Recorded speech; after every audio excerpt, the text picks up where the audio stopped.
Welcome everybody to episode 2, season 6 of Tales from the Tackle Shop. We have a new set and we've got a few little teething issues, but we'll be okay. Like, I feel like I'm a little dwarf sat in the corner. Well, you are a dwarf. Hello, I'm over here. But we have got a funky new intro. I'm going to play it. Yeah, I'm going to play it now. Go on. How about now?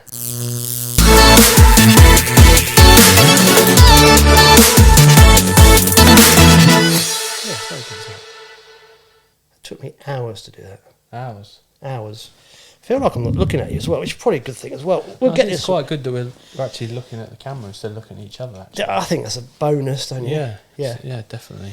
Right, we're recording this before episode 1's actually gone out because Andy normally has a very, very tranquil life, and I suddenly realise we've got 101 things happening in a very short space of time, so we're having to record episodes back to back. So we're fresh off the riverbank, as you can see from the ground bait that Alex has deposited all over.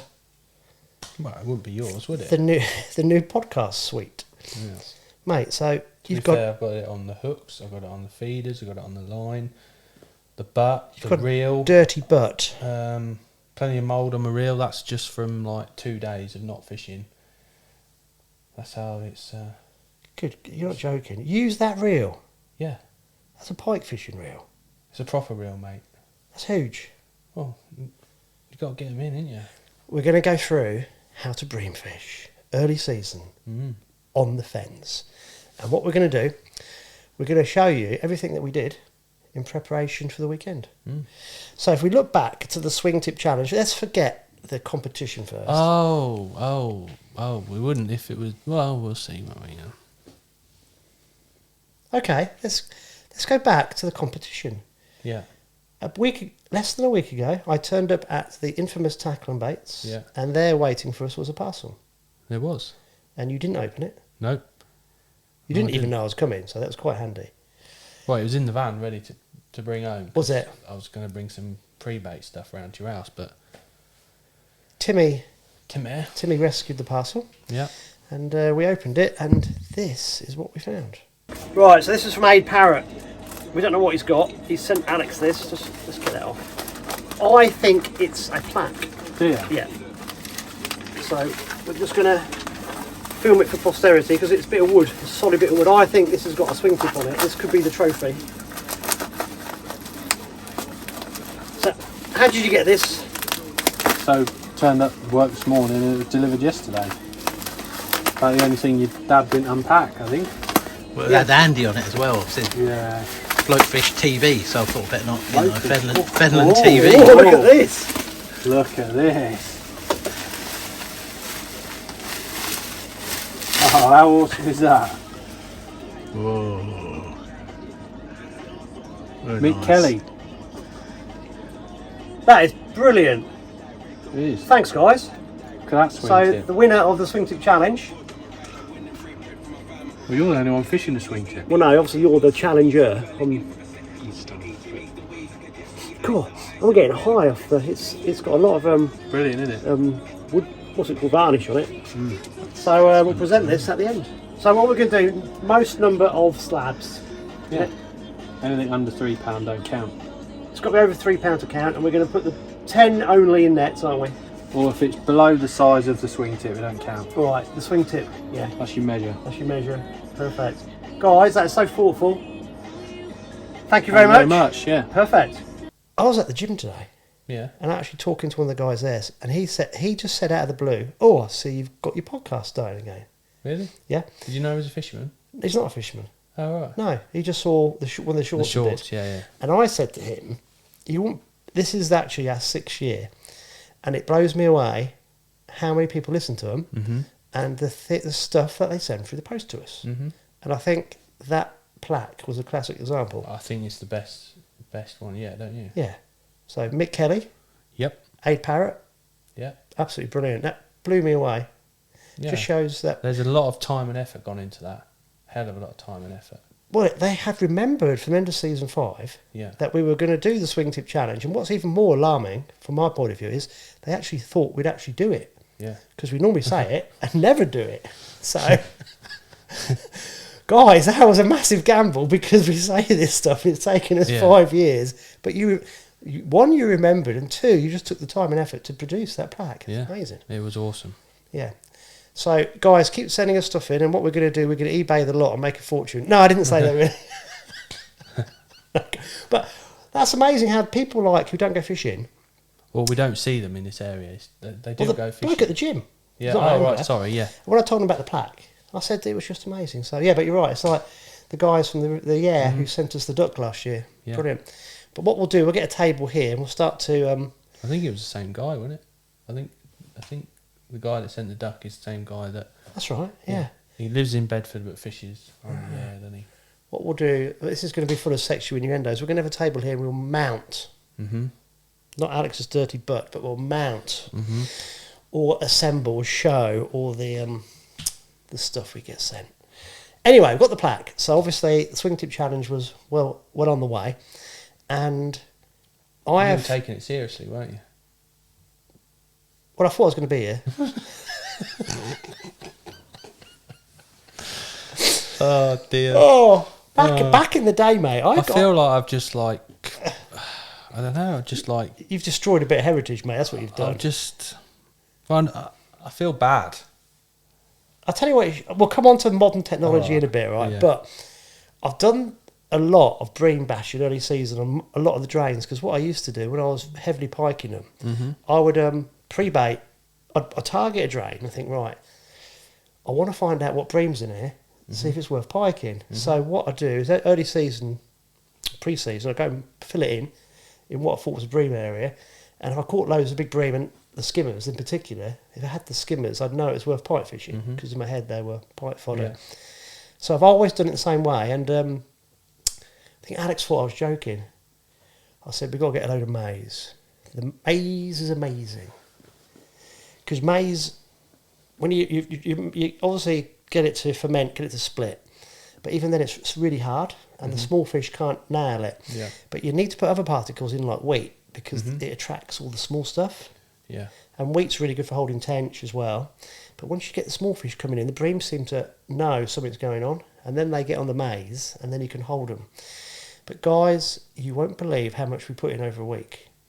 Well, we did. We did it in 3 hits, didn't we? Yeah. So then sort of a little bit the night before. Well, we started on the Monday, didn't we? So we're going to fish the Saturday night. We started the Monday before, and ideally you'd start 2 weeks before. So if you're going to do this, you want a bit of a 2-week campaign. And this would have worked anywhere on that system. I think knowing where any of the middle level system is, 10 mile relief channel, they're even bigger, vast amounts of water. The middle level, 20 foot, 16 foot, 40 foot, they're a bit shallower, a bit smaller.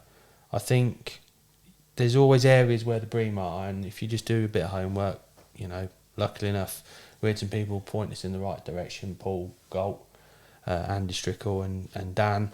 I went down there last year and see for myself how many fish were in this area. Yeah, but if we had done it Crooked Chimney, we'd have caught them there. Crooked Chimney, yeah. If we'd done it at Rungies, we'd have caught them there. I think because these bream shoals are moving up and down, we'd have caught them there. You need to hold them. You do, and they're huge. So I know where we went was an obvious place, but I reckon we could have done it anywhere. I reckon if we did it again next year... Well, I know people that have been on the 20-foot at Shepson's Bridge and had 17, 18 bream, couple of tench. People that have been on the old Neen, the old Binamore stretch and caught 40 bream and a couple of tench. Yeah.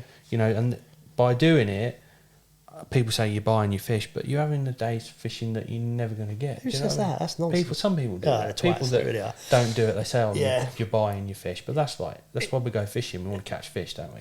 At the end of the day. That's just lack of knowledge on their behalf. Yeah. If you was going to Ireland, you'd do exactly the same. We got to put them in. These fish are just spawned. In fact, some of these fish we caught, this is what's happened. Because it's been so cold, they're spawn bound. We've noticed this on the big resis as well with the predators. One of the pictures of me holding one of these bream, it still had eggs in it, and that one of those tench you had still had spawn in it. And they're not going to release it now. They're going to get spawn bound, and they're going to slowly digest them. And that's what. But you've got to put a load of bait in post spawn because these fish are ravenous. Anyway, let's go back to the tales of what we did. So we started on the Monday. And on the Monday, 20 kilos of wheat went in, and about I kept a bit back. I reckon about 10 kilos of maize went in on the Monday, and we just put it in loose, didn't we? Just scattered it far and wide. Got the scoop, and it was going literally in the reeds, halfway across, a third. It didn't matter where it went, as long as it went over a big area, because it got the fish moving into the swim and looking. And you want to start rooting it up. Al, what do you reckon? Is that enough? Yeah, I'm moving out of the way. There we go. Is that better? Yeah, that's better.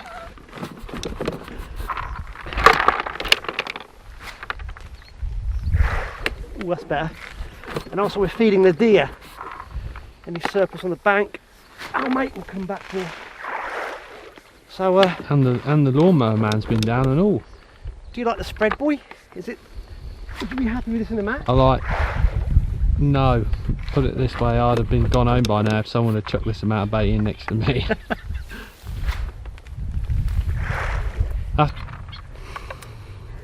He wasn't happy with my pre-baiting skills. Look at him. Mate, you're feeding the birds in the reeds. No. Don't you worry about that. Oh, good God. Look at the group, innit that? Bloody amateurs. We went on the Wednesday, and on the Wednesday We put some Vitalin balls in as well. you gave me 12.5 kilos of Vitalin, but I only used 5 kilos on the Wednesday with some brown crumb. The rest of I've already got another batch of maize going, so I kept a bit of wheat back. So the rest of the wheat went in. Rest of that first lot of maize went in. And a lot of the second lot, which we had prepped as well. So that's probably about another 20. We put in 40 kilos of maize overall, but probably 20 kilos of maize on the Wednesday night. Rest of the wheat, 71 cannon. No, I put 71 on the Friday. We had another load of cannonballs of Vitalin went on the Wednesday. Probably about 40 or 50 balls that we made up. Basically, we fed a lot. So we're on the Wednesday before the Sunday, start of the season. This is the second hit of bait. As you can see, we're not messing about. It's you know the saying, go hard or go home. So Andy's been making some Vitalin balls with some corn and some wheat and everything else. So yeah, we're going to launch equal amount in both spots, or between the spots, and probably do it all again on Friday. Go for it, bah. Go for it. Apparently these are not going to break, but I'm not too sure. See, I thought he was being a bit tight with the old Vitalin, but he's just informed me there's another bucket full of balls. So yeah. Do you like those ones? Yeah, they're better. They're better, yeah.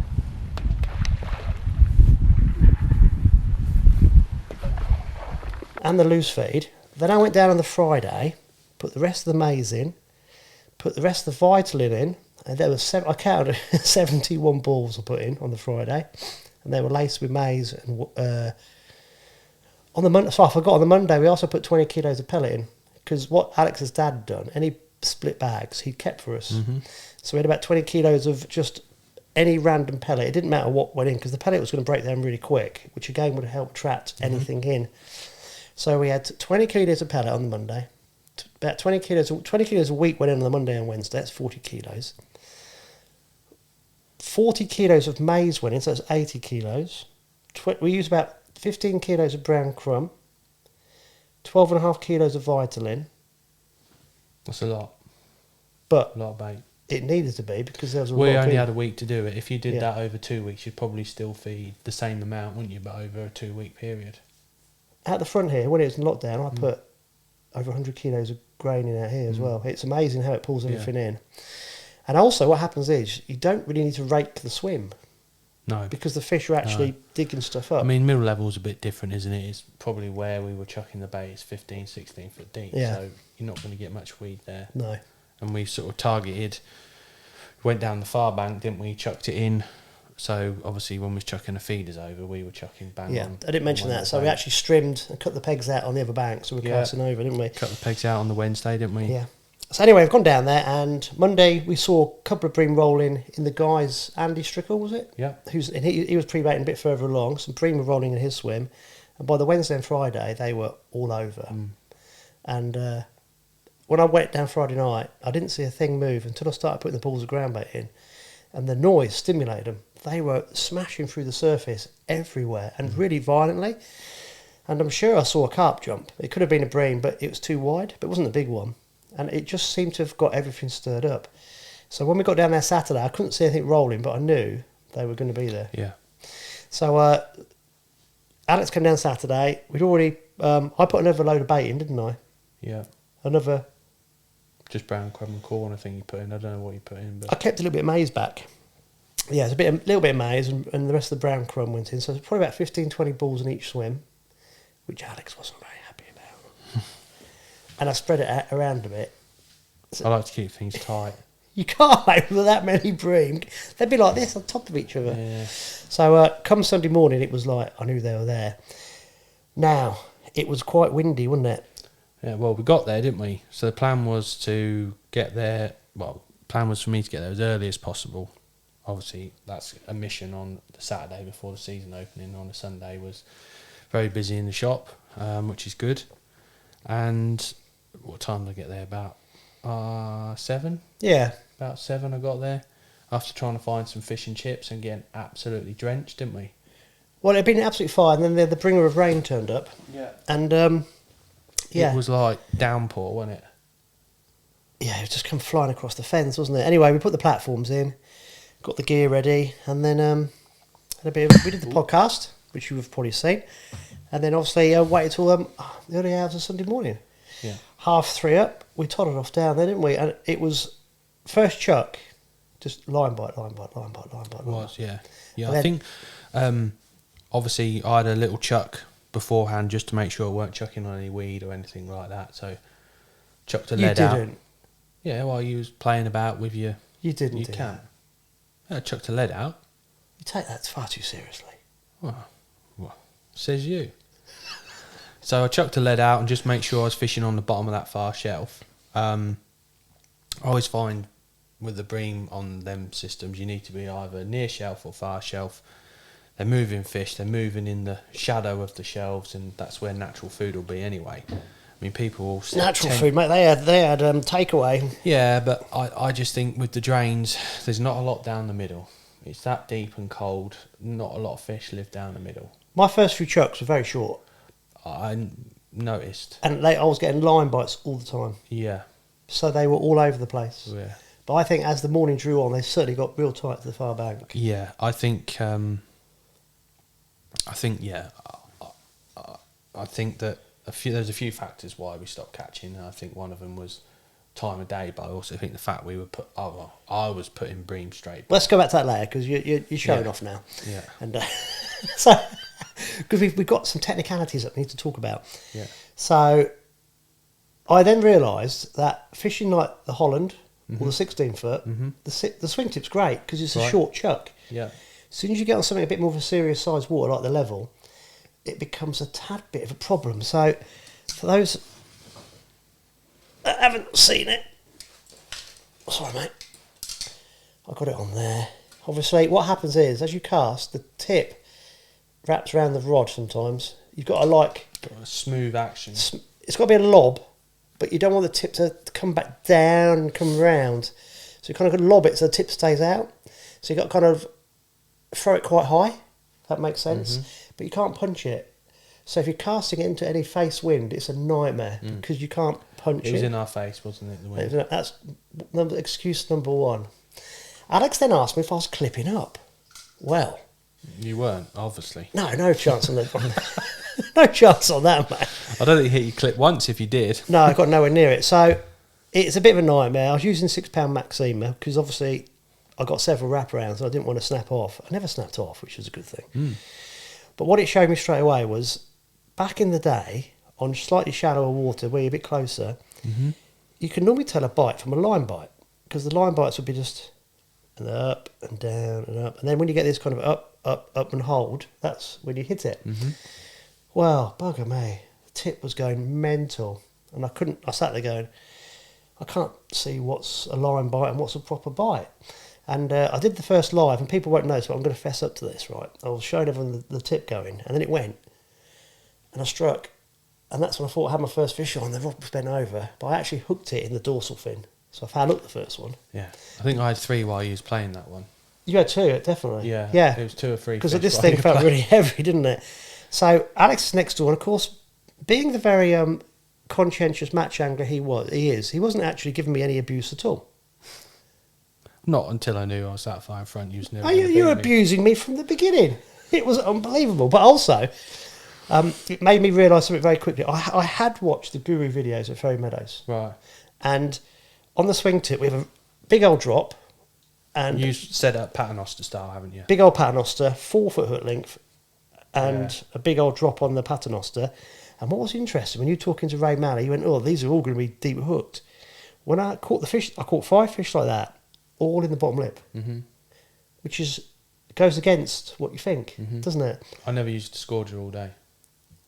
I shortened it to about that Unbelievable. long, and I had the first 2 fish I caught on that short hook link. I had to use a disgorger, which is like goes against what you think should happen. Yeah. But I think because it's a swing tip, not a quiver tip, it changes the whole dynamics, doesn't it?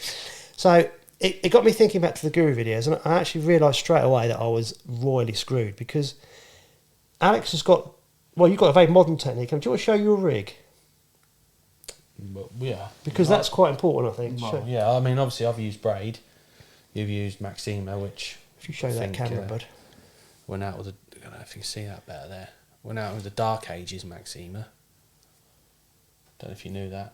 Yeah, but if I put braid on this, use a swing tip, mate, you crack off. Yeah. So my rig is very simple. It's nothing special whatsoever. I've got 010 tournament Evo braid, and I've got probably a metre shock leader, which is £10 Amnesia. I like the old Amnesia in black. When you say shock leader, though, does it actually stretch? No. So how's it shock leader? Well, it's just a Is it? leader basically with your rig on, but it acts nice and stiff. Right. It's more So of a you're not boom. getting tangles. Yeah, basically, yeah. We're not chucking too far. I just fished a 12-foot tournament, which is not the latest one. It's a 12-13. Obviously, they don't make that anymore, but I fished it at the 12-foot option, which I find is a lovely bream rod, for like 3 to whatever size bream. You can even use that at ferry for chucking 50, 60 metres. It's a nice rod, and you've got nice tip action. I put a 2 ounce tip in, 2 ounce big guys. Normally I'd never use a 2 ounce. Normally I'd always use an ounce or an ounce and a half maximum, and lighter than that if I was sort of fishing in a match. But because I knew we're fishing for big fish, you're going to be a lot of line bites, but 2 ounce tip in, and we had a bit of rain, I thought maybe it might push off and a 2 ounce might be a better tip rather than a light one and just bend round and not see anything. But going to the rig, so I don't know what you call this rig. It's just a rig I've used quite a bit. You could use it on the Trent anywhere. Bolt rig.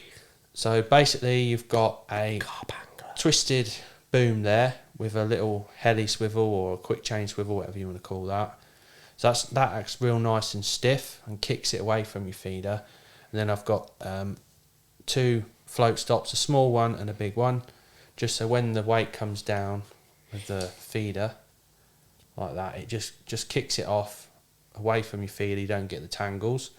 And then above that I've got another float stop, which the idea of this is I can move up and down like this rig I'd use on the Trent as well. Obviously for barbel and everything. The reason why I use it is you can just, if you want a bolt rig, you can just slide it down and you've got a fixed rig.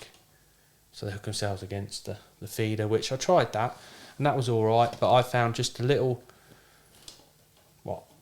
5 centimetres, if that, is that 4 centimetres? Little, I found that was perfect, just enough for the fish to pull away, hook themselves, and away we go. So it's semi-fixed bolt rig, basically, isn't it? Yeah, you can do what you want with it. Yeah. You can do what you want. Carp fishing.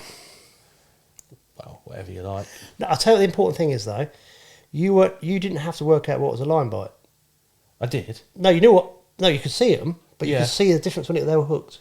Yeah, when it was on, it'd come drop back and do Yeah, that. that's what I'm saying. With Yeah. the tip, because there were so many fish there, it was a bloody nightmare. Yeah. And I tell you what, it made me realise, sadly, that these techniques are so ineffective Yeah. compared to modern techniques. Oh, massively. But I felt this. Slower. It took me when I had one Yeah, because of the tip, because you didn't want it to tangle. yeah, You get your bream in your net. yeah. Put your rod down on the rest, make sure you get everything back, but try not to have your line tight so the tip starts to whack round the rod. Yeah. And you just got to slow everything right down. And I can hear Alex go, and he's casting again. And I'm still unhooking the fish. Mm-hmm. And then I'm just messing about, making sure the feeder's not getting caught in the net and the tips are okay, putting the fish in the keep net. You've got another one on. Yeah. And I'm thinking, I've not even put my bait on. Then I've got the paternoster, a big old long tail. Yeah. And of course, you have to put your hook bait on first. Yeah. Then you put your feed in. Your feed in. If you put your feed in first, Mm-hmm. what you run the risk of is in your feeder coming out of your ground bait bucket or knocking something and knocking it out. So you always have to put your hook bait on first, then your feeder, and then you got to pick the whole thing up. Make sure. Yeah, I think there was that, and then obviously it was the way how you was doing it. Like after I had 15, something like that, I come and showed you what I was doing because you didn't have a window feeder. You was fishing a normal cage feeder. I had a cage feeder on, didn't I? And the difference, like, is chalk and cheese. It's unbelievable. Well, this blew my mind. So, you've fished it traditional as if you're trying to catch an odd fish, you know, like bream style. I think what you did, you might fluke a couple, yeah. I had 5 in a normal match, right? But what I'm saying is you were fishing. The ground bait we had was quite an active ground bait, sticky enough to go in your feeder, but an active ground bait. Is this where you're going to say you stitched me up with a cage feeder? No, that's what you selected. So the other thing you did the old school trick of chucking a whole pint of casters in about 3 kilos of ground bait. Yeah. That's the first mistake you made. That's what you put in. That's how you use a cage feeder, No, it's not. isn't it? No. How do you know what's in your feeder? This is the biggest mistake. That Well, you people whack make. it all in. Yeah, but you can you say, right, for example, I have my ground bait in a bowl, and then I have my mixing bowl. So I can add to that what I want. So, for example, say I want 4 bits of corn, 12 casters and 3 pellets. Put that in my bowl, get my feeder, or window feeder, whatever, put that in the middle, then block the ends up with ground bait. So Do you I think know the fish exactly, actually worry that much about it? Oh, massively, yeah, because you're feeding particles. Yeah. You're feeding ground bait, which isn't holding the fish in the peg. Do you know what I mean? Your ground bait's releasing, and it's sort of as it's coming down, your pellets are releasing and creating a bit of a cloud, and the fish are going all mad, and that's why your tip's doing all this business. Whereas with what I'm doing, I'm regulating the amount of particles that's going in there and what volume. So it was quite obvious, the more worms I put in, the quicker the bite. Do you see what I'm saying? So I could work out exactly what was happening in my swim. Speak to him. That's it. So with these window feeders, obviously these are the new Daiwa ones. There's millions of different ones, but we fished a large 45 because of the depth. I wanted to get down, tighten up to my feeder straight away, and large was bang on, which you can get a lot of bait in these. Is that a large one? Yes, a large. So what I did, I still carried on because I had all my bait mixed into my ground Exactly. bait. Yeah, I just smashed it in there. Yeah. But what I noticed straight away, when we changed feeders and I shortened my hook link, I stopped getting such savage line bites. Yeah, because they're homing on your feeder. Yeah, but I got some really savage takes. Yeah. I had 5 on the cage feeder, long hook link. I changed to short hook link, and straight away I started catching quicker. And Yeah. I thought, here we go. But it dried up. I had 5 in the same amount of time, but I had 3 real quick, and then it just didn't work. It was really weird. Yeah. And maybe it was because I couldn't do what you said. Yeah. And put the particles in. It is. It's all about the particles. That's why the window feeder is so good. Not very, unless you're using like a caged window feeder, where the ground bait's released as it's going through the water. With this style of feeder, basically, is you're locating the fish to your feeder, zoning them in to your feeder, and they're eating the particles. People might say, well, why didn't you fish a method feeder? Well, you could have done, but they wanted worms and casters. They didn't. It's hard to put worms and casters around a method feeder. Do you see what I'm saying? So basically, the more worms are fed with casters, the better it was. As soon as I cut out the worms, the bites went a bit iffier and a bit scrattier, and basically you just had to be really aggressive. Really aggressive. Big hooks. I fished a size 10, which might even be, you could have used an 8, I think. Size 10. Hold on, I'll change I'm camera. going to change camera. Put it back a bit, mate, to your face, because that's Is it. that better? Yeah. So Hayabusa 157, lovely hooks. They're like a 560 shape. They're black. They're strong. I've lost very few bream on them. Very few. I They're used just an bang. animal size 8 eyed. I know. And you even had these hooks, didn't you? Only in 14s. Yeah. what are They're they far for? too small. Single maggot. Yeah. And Not going to use those. basically I fished a full dendra, biggest dendra in my in the bag, nipped in half. Started with a fluoro maggot as like a sight indicator, which obviously when you're bream fishing they tend to pick up right things, don't they? Sort of zone in on them. But yeah, just double dendra on the hook. Started with a 50 centimetre, which was good, which was all right to start off with. But then after about 50 minutes of feeding, it was quite noticeable that the fish were right on your particles. Shortened it down to like 30 centimetres. And basically just slack lined it. So what I mean by slack lining is chucked out, tightened up to it, then just slacked it up so you tip and you got a little bow, and then obviously as you're just getting little line bites, and as it tightened up and went like that, you knew it was on. Yeah. And you didn't miss your The bite. difference was amazing. It was impossible for me to tell which was which, really. I was striking at so many line bites, and I was pretty good at using the swing tip back in the day, and I just sat there and thought, bugger me, there's so many fish out there, I have no idea. Mm-hmm. But you're right, when I put the window feeder on, the line bites were nowhere near as savage, but the takes were bang, the tip was going like this, and I was going, bloody hell, and as I hit the fish, it was like, but what amazed me was, I don't know if it's because of the paternoster, I started getting them down here. Right. So obviously they were on. Oh yeah. They were on. But it amazed me how much quicker this was, and how actually you were right with the feeding. Oh yeah. Whereas back in the day, just old school, chuck it in, whack it in a cage feeder, and also these things, the distance I was hitting the far bank regularly, wasn't I, with this? Nearly, yeah. I Well, don't think you hit the same spot twice, did you? No, not with the swing tip. You're not going to, but the cage feeder was a nightmare. Yeah. In that wind. Whereas this thing just flew through the air. It was so much easier. Didn't get one single wrap round with this on. Yet the cage feed, it was quite difficult. You had to get the lob just right. Well, they're not called idiot feeders for nothing, are they? Well, it just showed me, it was a bit sad really, it showed me that actually the swing tip is dead. Oh, it's a lovely method, isn't it? It's just defunct. It's nostalgia, I Nostalgic, yeah. Watching it go. But actually in that situation when there's so many fish, it's pointless because you can't. I think actually after about 10 minutes you'd already given me every excuse under the sun why you weren't catching, didn't you? Even poor old Andy Strickle down there thought, God, can you listen to him blaring? Blah, blah, blah he was. Mate, you've got to try these things. Yeah, but the thing is, you actually thought you was going to beat me. That's that. I think that's the funniest thing. We'll have a rematch. I'll use a quiver tip rod, not tell him.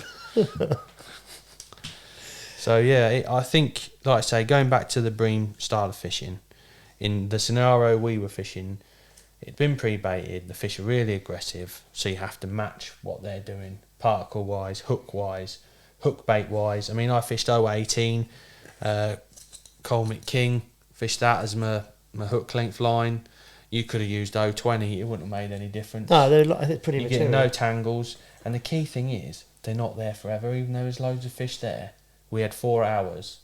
Coming to the end of the session, after I got like 10 in each net, it got progressively worse. Well, what we said, we were only going to put a few in each net, weren't we? Yeah. So, Alex was worried about putting them back, weren't you? And I think that came to light. Like what I thought. What About actually 7 happened. about 7 o'clock, it started really dropping off, and then the wind was howling. It was overcast. Yeah. The conditions were perfect. These fish should have fed most of the morning. Oh, because there's a lot of fish there. and there's a lot of feed there to keep them going. It's not as though they're going to move off. No. And they'd be still picking up all those particles that were deposited all over the place. Mm-hmm. But something happened, and they seemed to get a lot tighter to the far bank, like you said. And we started catching little skimmers as well, didn't we? You did, I didn't. But Hello, Rodney. I had 2 rudd. That as soon as you catch rudd, that's it. You know, there's not enough bream in your peg. Yeah. And Yeah. I think Started getting sharp little indications, which are rudd and that picking up your big hook bait and just running off with the end of it and dropping it back.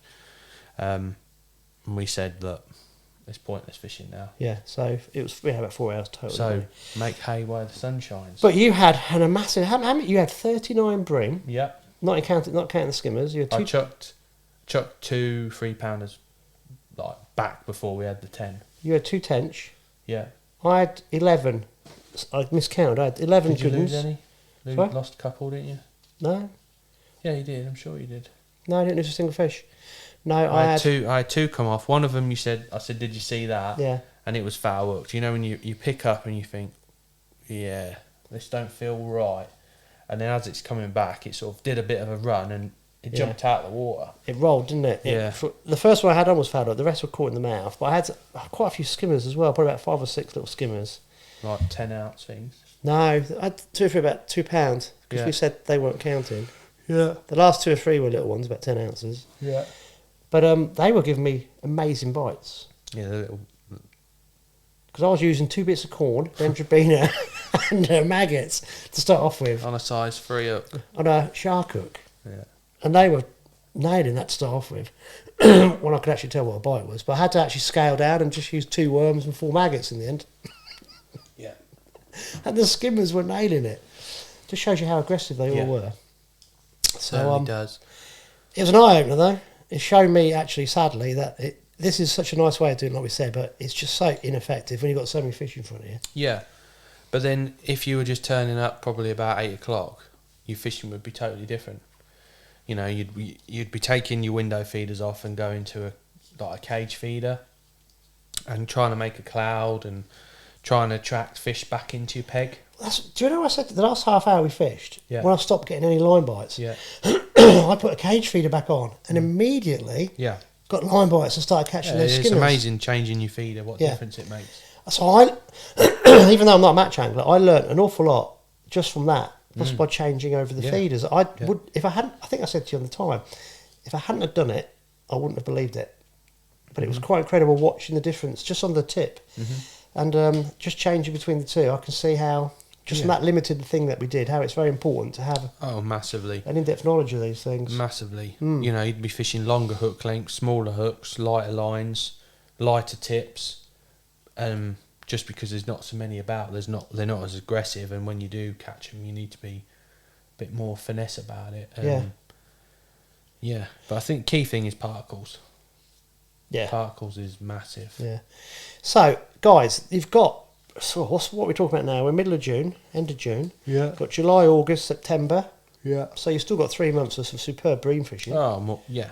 I think you can catch them until, depending on how warm it is. Hopefully, we're going to have a warm autumn because we're due one after we ain't had a spring or a summer yet. And they shoal up ready for spawning, and that's. I mean, I've fished Roswell pits probably 4 or 5 years ago now in October time. You know, frost in the morning, and gone on there, and I've had like 45 bream. You know, proper job. So you hit it right, and you can have a fantastic day. If I was pleasure fishing, there's no way I'd rock up somewhere cold if I'm bream fishing. Do a bit of homework. No. And put some bait in. Yeah. Even if it's the night before. Yeah. Just do some prep. Yeah. You can't go far. If you're going to have a little campaign, maize is the thing to use because it will hold them. Don't tell anybody you're doing it, because what we did, I'm old school. Basically, there's an unwritten rule. If someone sees you pre-baiting and they get into your swim, they deserve to go in because they've been cheeky. Alex, being far more polite, actually put boards out, didn't you? So Alex actually wrote on cardboard that we've been pre-baiting. Please should be respectful. Respect, yeah. I noticed at least the board in one of the swims had gone, and Could have been anything. but it could have been anything. But if you do run the risk of arseholes, basically, if you're pre-baiting. But Yeah. you just, if you're going to jump in someone's swim they've been pre-baiting, you've got to really look at yourself as what kind of human being are you. So if you are going to go bream fishing, I would definitely put a bit of homework to finding where they actually are in a stretch of river or drain, and definitely put some pre-bait in. If you can do a week, that I bought 20 kilos of wheat and 20 kilos of maize, and it cost me 22 quid total. Now, I don't reckon that's too bad. Obviously, No. you bought the other stuff, so I don't know Yeah. what that cost. Now, we'd only need that amount, really, if we were going to go again. And that's 2 of us as well, don't Yeah, forget. so it's not the end of the world. And the bait used on the day... I mean, the other thing is as well, when you've been fishing commercials through the spring, you always have rollover bait, pellets. Instead of chucking it in, which you shouldn't do anyway, don't do the fisheries any good. Take it home, put it in the freezer, and just have a freezer meltdown, and all your old rubbish you've had through the season, chuck it all in. Get rid of it. Don't chuck it in the bin. Keep it, and then knowing you're going to be pre-baiting, luncheon meat, any old rubbish like that, corn. Yeah. Just keep chucking it in, pellets, and then obviously come nearer the time when you're going to fish, then obviously adapt it differently. But yeah, people think it's expensive. It's not really. No. and it does make a massive difference. I mean, Oh. you had 39 slabs. So you had about £150 of fish in 4 hours. Yeah. Yeah. Well, That's- and the two that I chucked back were £2.5 Yeah. fish. I mean, I had a decent day.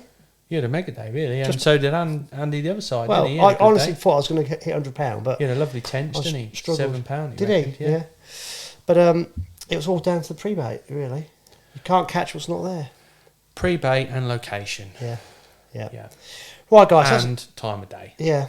Well, yeah, because you've got to be the first Time of thing. day is everything, you know. Didn't want to fish in the night because No, it's a nightmare. each their own. Some people love fishing through the night, but for me, the best time is get ready, first light, first feeder falls going in so you can see your tip, and then, I don't know, when the birds start singing, basically. Well, we sat there, we'd had most of the fish, and you were saying, guess what time it is? And I said, what, 8, half 8? Yeah. And you went, no, it's 5:30. Or something like that. Yeah, it was yeah. all 5:45. I Yeah. went, no way. Yeah. It was crazy, wasn't it? Yeah, it went really quick. It did, yeah. But it did. Well, it felt like it went quick. It was actually. We started about 4, so in 2 hours we had a lot, most of them, hadn't we? Yeah. It's crazy. Right, guys, that's a bit of an insight, really, of how to do the old FENLAND BREAM fishing, and it would work anywhere in the country where there's a head of fish. The one thing to remember is that you're not attracting just bream into the swim; you're attracting everything. Mm-hmm. So that's why you've got to put a load of bait in because it all gets eaten by something. I bet we had mitten crabs coming through as well. Yeah, is it time of year for them? They'll move. I don't know where they'll be. We need Spolt to answer that one. Yeah. What we plan to do, not next episode, because I haven't got time to do it, but maybe the one after, we're going to show you how to tench fish. Well, try to target tench. Yeah. The tench fishing isn't as good as it used to be. No, but we actually, I think what we should do is have a gamble. I think if we go one evening down March Bypass, I think I can catch 2 or 3 tench. Yeah, but we're going to do a bit of prep. Right? Yeah, we're going to find lily pads. Yeah, it's lily pads. We're going to rake a swim out, Yeah. as you would do. Yeah. Put not as much bait in. No. Probably won't put any ground And bait different bait, yeah. in. Yeah. And we'll rake the swim out. And then lift yeah. method. What? There's another old fen trick, is it? Yeah. You'd Gotta be on use the lift sweet boiled potato next, wouldn't you? You got to use the lift method. No. It's called the method where the float just goes and you go, God save the Queen. Clunk. You're not going to use a pole. Of course you are. Well, You want to see the float come out, lay flat, and then go away. Nah. Right, you're going to have to ditch your phone as well. There's new rules. I And know. we're going to have to have rules up here. Yeah. That's the plan. Is we're going to do a bit of tench fishing. Yeah. Because what we're trying to do this season is actually show people how to target different species. Yeah, yeah. So this is how... Rudd would be the next what? one. Off the top? You can do that one. I don't. Size 4 hook. My lure rod. You love it, don't you? I think the FENLAND Drains is probably now known for the rudd fishing more than anything, isn't it? The I'll tell you what we'll do rudd then. We'll get out of my boat. Yeah, If you can spare me a day. Yeah. We'll go out in the middle of nowhere. yeah. And we'll try and catch them off the top on bread, and we'll try and catch them on the fly. Okay. Yeah? Yeah, yeah, Are you up for that? yeah, yeah. Yeah. Yeah. I'll just show people what you can do just by walking the bank Yeah, with a rod. I mean, there's so many rudd. It's a joke. They're like piranhas. Yeah, and they're big. They're Monsters. some of them, yeah. Yeah, absolute monsters. Yeah, so we'll do that as well. We'll perhaps do a podcast from the boat. That'd be We're quite good. very privileged, aren't we? Just a little bit of effort and location, and you've got specimen rudd fishing like nowhere else in the country. You've got tench fishing like nowhere else in the country. But they're not big. Sorry? Not big. Not big, but numbers, volume-wise, aren't they? I think tench fishing is not so good. It's difficult. I'd like an estate lake. That'd be nice. Yeah, but I mean, as a natural venue goes, Oh, yeah, yeah. do you know what yeah. I mean? And obviously the bream fishing. Yeah. What the Fens was originally known for, miles and miles of water, swing tips and bream and white crumb and Isley bombs and Sigma wands. They were a blast from the past. They Yeah. were. I think if you hooked a bream on that now, it'd be bent like that. You never get in. We'd be on it for 10 minutes. Yeah. Definitely. So yeah, and then come up September, it's a totally different ball game. Yeah. And obviously, we've been doing all the podcasts starting In September. the winter, we've always done winter podcasts. So we've Hence- never been able to talk about Yeah. this. Hence why we thought we'd bring them forward to July. Yeah. So that's the plan. Right. So before we wrap this up, I'm going to mention this every podcast, but I might also mention our sponsor, who I've got to get in touch with to work out a deal. Okay. We know who that Yeah. is. We'll negotiate that tomorrow when you pay for the curry. Yeah, I lost tonight. Yeah. But before we do that, we're putting together. Alex is going to do a raffle from the tackle shop. Yep. We're not quite at the point where we can actually say exactly what's going to happen. No. but We're it's getting going the prizes together, aren't we? Yeah. So Diary UK has sent some stuff in, which is awesome. Thank you guys. Love You Simon has sent some stuff in as well, which is awesome. So what we're trying to do is get match angler prizes because it's a match angler shop. But we're trying to raise money for the England lure boat team. We're going to Ireland Which this year, you are fishing in. which I am fishing in. So we're going to Ireland. It's horrendously. It's probably the most expensive form of all the England teams. Because of the fuel, did you say? Well, two things. One, we're going for so long, which was our own choice. But obviously, it's not a match length.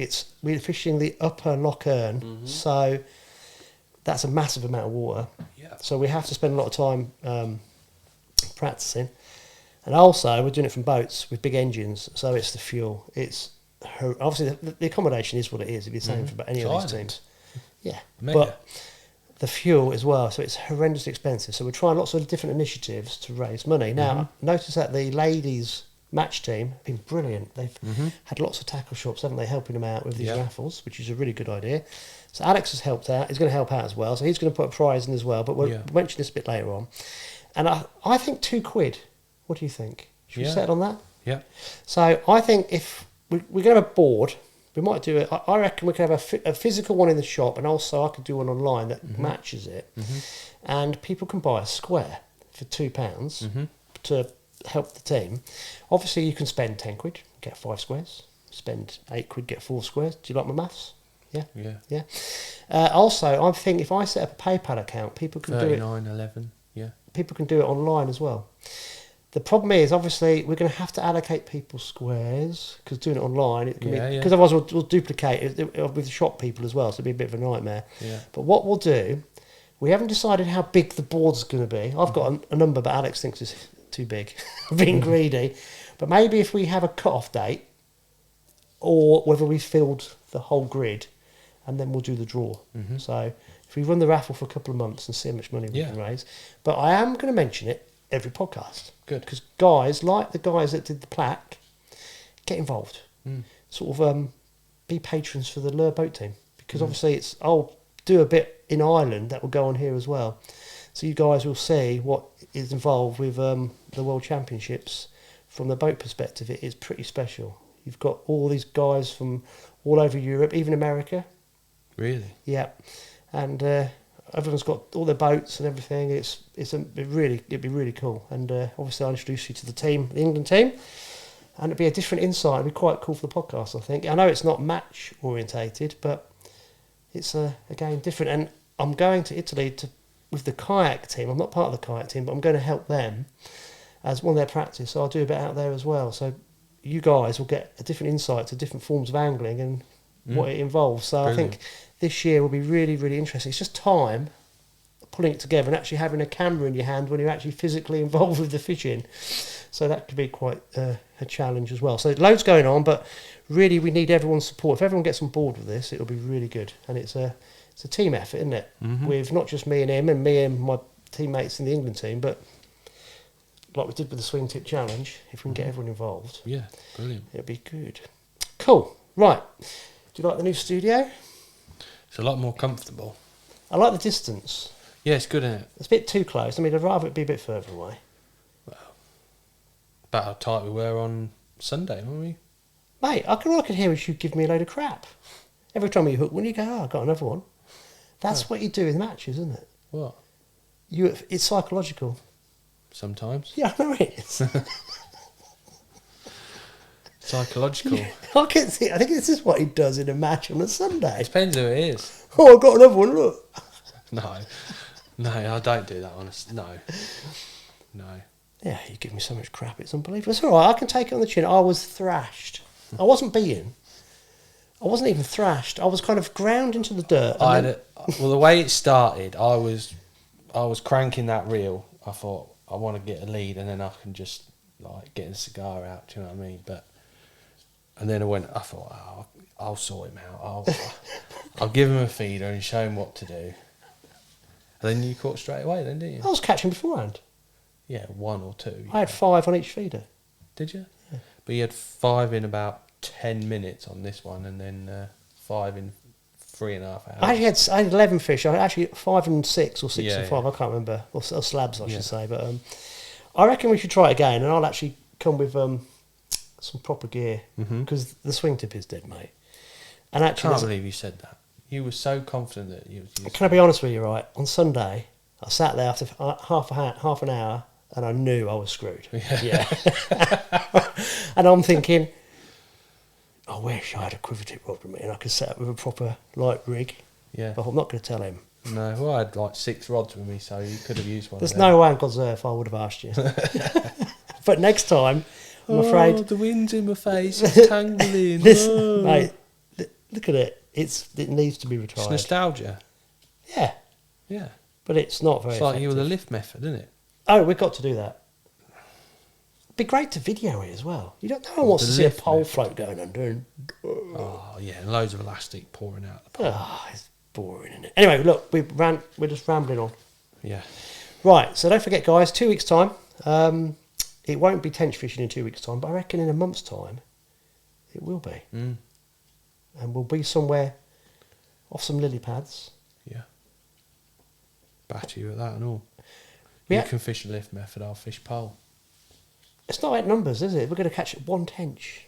I'll catch Mr. Crabtree 3 and you style. won't catch any. Because you'll be in weed all day. You'll be sat in weed, sat there going, oh, I wonder if my bit of corn and popped up with a cocktail with a maggot and a worm and a pinky and every known hook bait you've got. Be sat on top of the weed. Mate, it'd be And fine. ours of mine will just go in nice, bait drop some worms in, clonk.